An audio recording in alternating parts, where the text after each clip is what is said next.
What you're about to watch is a true story, an event that really happened to real people. This true crime account may be disturbing to both viewers and listeners. Thus, discretion is strongly advised. Love. They say it's the most powerful force in the universe.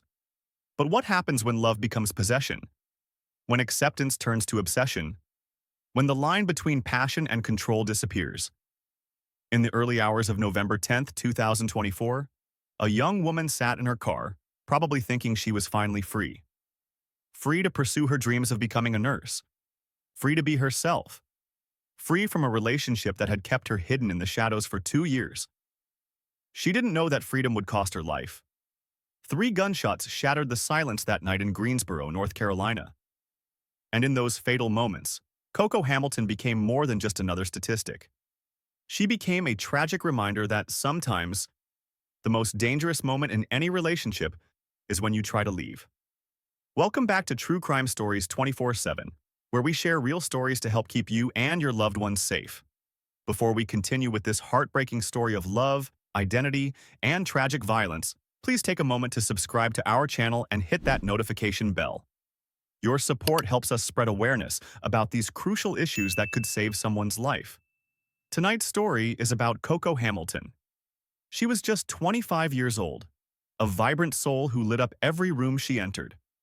She was known for her stunning performances in ballroom competitions, her infectious laugh, and her dream of becoming a nurse.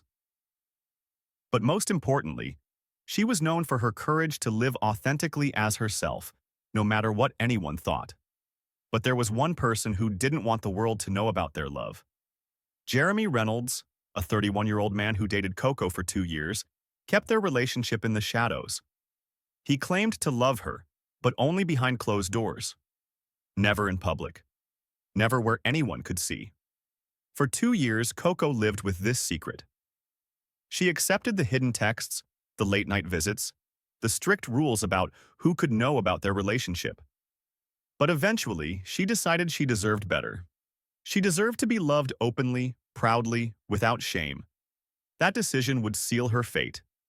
Let me take you back to where it all began. To understand this tragedy, we need to know Koko's story.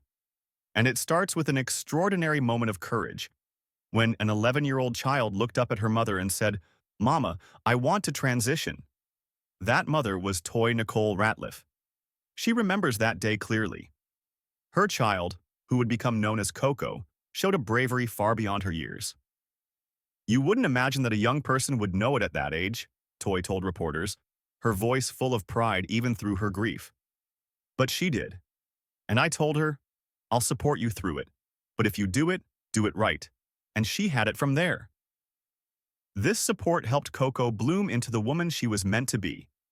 She found her community in the ballroom scene, where she performed under the name Quanesha Chantel.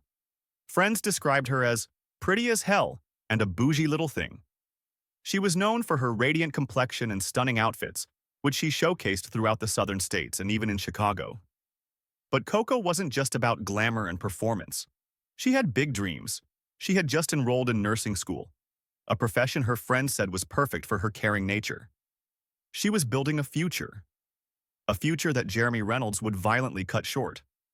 Their relationship started like many others, with attraction, with hope, with what seemed like love. But from the beginning, there were rules. Their love had to stay hidden. Reynolds didn't want people to know about them, about her, about who he was when he was with her. For 2 years, Koko lived in this shadow world of secret love. 2 years of hidden moments, of unspoken truths, of a relationship that existed only in private spaces and late-night text messages. 2 years until she finally said enough. 4 months before that fatal night, Koko made the brave decision to break free. She told Reynolds it was over. She deserved someone who would love her proudly, openly, and without shame. Someone who wouldn't hide her away like a secret to be ashamed of. But Reynolds couldn't accept it. The texts started coming daily. Constant messages begging to see her, to talk to her, to give him another chance. Friends say he would show up unexpectedly, trying to catch a glimpse of her, trying to pull her back into his world of shadows. This is where our story takes a dark turn. What Reynolds didn't understand, or maybe couldn't accept, was that Koko was finally choosing herself. She was moving forward. She had enrolled in nursing school. She was performing in more shows. Her mother, Toy, remembers their last conversation that Sunday morning. She was happy and full of joy, laughing, Toy recalled, her voice breaking at the memory. She didn't mention any problems. But problems were brewing, the kind of problems that come when someone refuses to let go. The kind that builds like a storm until it breaks in violence. That night, Reynolds tracked Koko down on Guilford College Road. We may never know exactly what words were exchanged through that car window. What we do know is that Koko was trying to drive away, trying to escape, trying to live. The first shot shattered the driver's side window. The second and third shots found their target. Even after being hit multiple times, Koko fought for her life. She managed to drive a short distance, her car eventually crashing as her strength faded. When police arrived at the scene, they found her there, in her Honda Accord, another victim of a love that had turned toxic, possessive, and deadly. But this isn't just about Koko and Reynolds. This is about a pattern we see far too often. Every day, 3 women lose their lives to domestic violence in America. For transgender individuals, the risk is even higher. More than half will experience intimate partner violence in their lifetime. The signs are often there, hiding in plain sight. The need for secrecy, the controlling behavior, the refusal to accept when it's over. These aren't signs of love, they're warning signs of something much darker. For Koko's mother, Toy, the loss is unbearable. Because I had her at 14, she shared, tears in her eyes. We practically grew up together. She was more than a daughter, she was my best friend. Reynolds was arrested and charged with first-degree murder. When he appeared in Guilford County District Court, he was denied bond. He sits now in the Guilford County Detention Center, facing justice for destroying a bright light in this world. But for Koko's family and friends, no justice can bring back their beloved daughter, friend, and performer. No sentence can restore the dreams of a young woman who just wanted to live authentically, love openly, and help others as a nurse. In the ballroom community, she was known as Quenisha Chantel. To her friends, she was Koko. To her mother, she was her best friend. And to the world, she should be remembered as someone who dared to live truthfully, love fully, and dream big, even in a world that sometimes makes those simple things dangerous. Now, let's talk about what we can learn from Koko's story. Because maybe, just maybe, we can prevent another tragedy like this from happening. The first warning sign was the secrecy. When someone insists on keeping your relationship hidden, it's not always about privacy. Sometimes it's about control. Sometimes it's about shame. And shame can turn deadly. Ira Owens, who was like a father figure to Koko in the drag community, said something that should make us all think, the boys don't want to love them out loud. That's why so many girls end up dead. Let that sink in for a moment, because this isn't just about relationships in the LGBTQ+ community. This is about any relationship where one partner wants to keep the other in the shadows, where love comes with conditions, where acceptance has limits. The second warning sign was what happened after the breakup. When someone won't accept that it's over, when they keep texting, keep showing up uninvited, that's not romance, that's not love, that's stalking. And stalking is a red flag that often leads to violence. Think about it. In those 4 months after Koko ended things, Reynolds couldn't let go. He kept trying to see her, kept trying to pull her back. Each message, each unexpected visit was like a ticking clock counting down to tragedy. Statistics tell us that the most dangerous time in an abusive relationship is when the victim tries to leave. That's when control turns to desperation. That's when desperation turns to violence. For Koko, the signs were there. But like so many others, maybe she didn't want to believe someone who claimed to love her could hurt her. Or maybe she did see the danger but didn't know where to turn. This is why it's so important to know the resources available. The National Domestic Violence Hotline is available 24/7. There are organizations specifically dedicated to helping LGBTQ plus individuals escape dangerous relationships. You don't have to face this alone. And if you're watching this, thinking about someone you know who might be in a similar situation, remember, your support could save their life.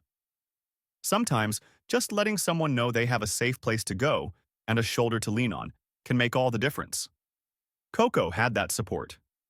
She had a loving mother, caring friends, and a community that embraced her. But sometimes, tragically, even that isn't enough to stop someone determined to do harm. In 2024 alone, Koko became one of at least 30 transgender or gender-expansive individuals who lost their lives to violence in America. Each of them had dreams. Each of them had people who loved them. Each of them deserved to live. But Koko's story doesn't have to end here. Her life, though cut tragically short, can serve as a beacon of warning to others. Her story can save lives if we're willing to learn from it, if we're willing to speak up, if we're willing to act. Tonight, somewhere in Fayetteville, North Carolina, a mother sits with memories of her best friend, her daughter, her Koko. She remembers that brave 11-year-old who knew exactly who she was. She remembers the young woman who dazzled audiences in ballrooms across the South. She remembers her baby girl's last phone call, full of joy, full of laughter, full of dreams that would never come true. In Chicago, in Atlanta, and in ballrooms across America, performers remember Quanesha Chantel, her stunning outfits, her radiant smile, and her bougie attitude that made everyone laugh. They dance with a little more purpose now, carrying her memory in every step. And in a nursing school somewhere in Greensboro, there's an empty seat that should have been filled by someone who wanted to dedicate her life to helping others. This is the real cost of domestic violence. It's not just the loss of one life. It's the shattering of entire communities. It's the dreams that die. It's the lives that will never be touched, the people who will never be helped, the light that goes out far too soon. But you're not just watching another true crime story. You're watching a wake-up call. Maybe you recognize some of these warning signs in your relationship. Maybe you see them in a friend's relationship. Maybe you're scared right now, wondering if you'll be next. Listen to me carefully. You don't have to face this alone.